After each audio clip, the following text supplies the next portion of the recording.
Guys, I often use this quotation from Henry Ford: if you think you can do a thing or you think you cannot, you are right. Oftentimes it's our own self-limiting thinking that stops us from moving forward.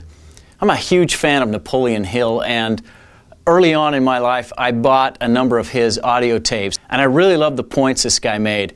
He was poor, he was struggling for success, he wanted to achieve more in life, and he didn't have enough money to afford college. He went to the school and said, look, if you'll give us tuition, I'll write a series of articles for the school paper.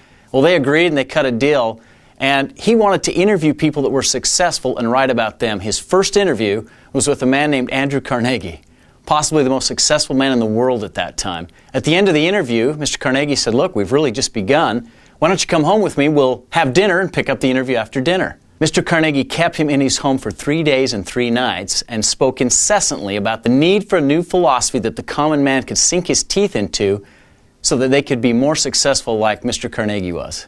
At the end of 3 days, he called Napoleon Hill into his office and he said, look here, young man, I've had you here 3 days and 3 nights and I've explained in depth of what I mean by this need for a new philosophy.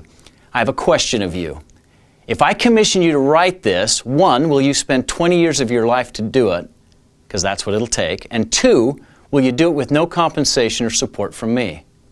Napoleon Hill said that he had his hands in his pockets and he was fiddling with the change that he had, and he had just enough money to pay for a bus ride home. And he simultaneously thought to himself, he's sitting in front of one of the most successful men in the world. And he thought, this man must see something in me that I don't see myself. And he turned back to Mr. Carnegie and he said, not only will I accept the commission, sir, but you may depend upon it that I will complete it. Mr. Carnegie said, I like the way you finished that sentence. You got the job. 20 years later, in 8 volumes, Napoleon Hill published The Law of Success. It's an incredible work, and almost every self-help book today has been influenced by that. In those audio programs, the one thing Napoleon Hill says over and over is you can do what you choose to do. He says, what makes you think you're anything less than an Einstein? Because you're not. What makes you think you're anything less than any successful person? You can do what you choose to do. You've got to believe in yourself. Think about that.